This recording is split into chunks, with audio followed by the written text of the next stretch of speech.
Right now at 4, a sheriff's deputy hospitalized. The series of events that led to an alleged attack by an inmate. And right on cue, we've got spotty storms developing on live Doppler 13 radar when they'll reach Indy in the forecast.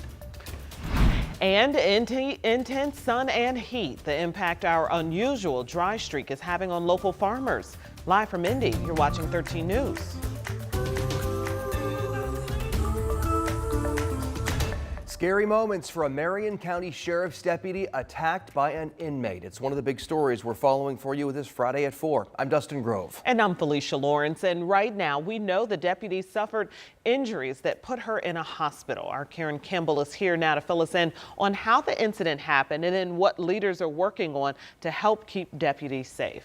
Yeah, well, the sheriff's office tells us that this assault happened Thursday afternoon when 2 inmates were doing what's called a routine inmate count. So when the inmates returned to their cells, one of them, identified as Jamond Harris, reportedly refused commands and then began arguing with the deputy. That deputy then used her pepper spray on Harris, and that's when things escalated.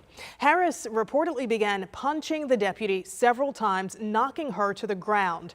Other deputies arrived to gain control of the situation, and the injured deputy was beaten so bad she was taken to the hospital. And Colonel James Martin tells us that that deputy is currently recovering at home tonight, and her ordeal is a lot to overcome in order to walk back into the sheriff's office. Take a listen.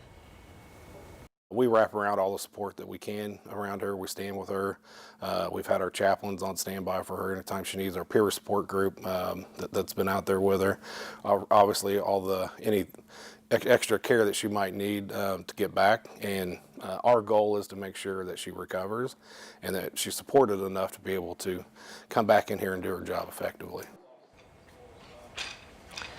Now, we were told the deputy suffered a broken nose, a possible concussion, and other injuries. Harris is at the jail right now on charges of robbery, dealing narcotics, and possession of a firearm by a serious violent felon. In the sheriff's office, Colonel Martin says that they do intend to push for more charges based on the assault that happened. So I'm going to have more on the story coming up at 6.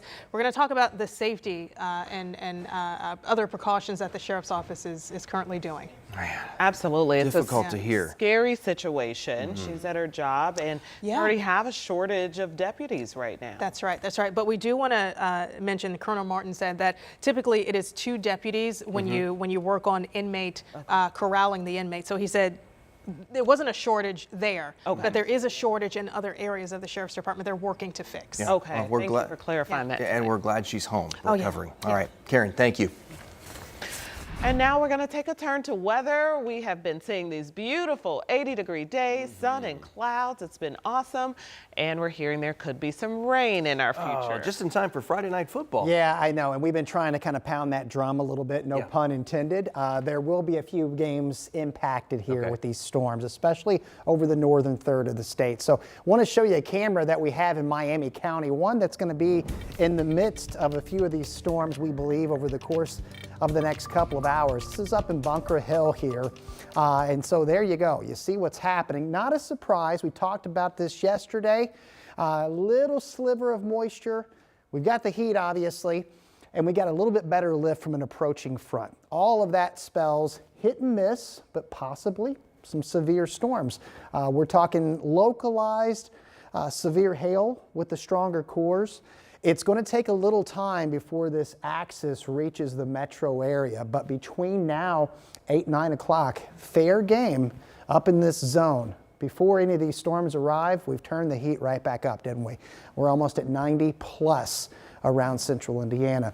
This is the zone, again, where there is at least a little severe weather potential, but keep in mind, even if these are not severe, they're going to have lightning, they will have downpours. And you should have our free app on your phone because you'll get alerted of approaching thunderstorms, even if they're not severe, and as well as approaching lightning. So the impacts from now to midnight, gusty storms and football game delays and or other outdoor activities. I know we don't like storms on Friday, but this is a map here over the last 45 days. 3 to 4 inch rainfall deficits. We've addressed the burn bans. We're over 60 counties now. I can tell you we have some big time rain relief ahead that's going to help this out and help out the drought that's underway. We'll run down when our best rainfall potential is and how much we're expecting right now coming up in the forecast here in a few minutes. All right, we've got a lot to make up for. Sean, thanks. Yeah. Well, it is no secret that we are in the middle of a dry stretch here in central Indiana, and it comes at a critical time for farmers. Samantha Johnson spent the day in Hancock County today as harvest season gets underway. John Sparks is a longtime farmer here in Hancock County. He says he's been on the combine since he was a little boy, but he says he's never seen conditions quite like this in the field. Today we're cutting soybeans out here. It is a little on the crispy side right now. So much so that John and his family started harvesting about a week early to take advantage of the dry time. But he says the beans aren't taking in much moisture, which means he's turning in less volume. And that means John is bringing home less money at the end of the day. That extra is what adds to your bottom line at the end of the day and helps you to go home and, pay for your kids' stuff at school or whatever it is. That's the money that we live off of at the end of the year. John says he's about halfway through his 1,000 acres of beans so far, with the bulk of harvest season really ramping up at the beginning of October. So right now, John is asking a favor of all of us, the drivers here in central Indiana. We'll tell you the 3 things he wants us all to know still ahead tonight on 13 News. In Hancock County, Samantha Johnson, 13 News. Yeah, I'm glad she's been out there because we've been enjoying I've been enjoying the 80-degree days, but okay. It means something else big economically. Yeah. The economic impact for farmers. It impacts your bottom line for sure. Definitely need the rain. How's traffic looking, Matt? Slowdowns, especially on the northeast side of town, I-69 into Fishers area. As you're leaving 116th Street and you're headed towards 465, we have a big slowdown in the southbound lanes. So right now you're looking to the north and east. We've had an accident there in the middle lanes. You got 2 cop cruisers there in the middle, but you still get a lot of backup because folks are trying to get out of that middle lane to avoid this accident. But this backup now goes for about 4 miles there on I-69. So give yourself a little extra time. It's about a 15-minute delay right now there on the northeast side. We also got a couple more downpours and or slowdowns that we have. We'll have some downpours later with Sean, but we're talking about some slowdowns there on the north side on 465 from about Keystone to Castleton, and also I-65 south coming into downtown. We have about a 10-minute delay. We'll have another update here in about 10 minutes. All right, thank you so much, Matt. And now, the race to the White House.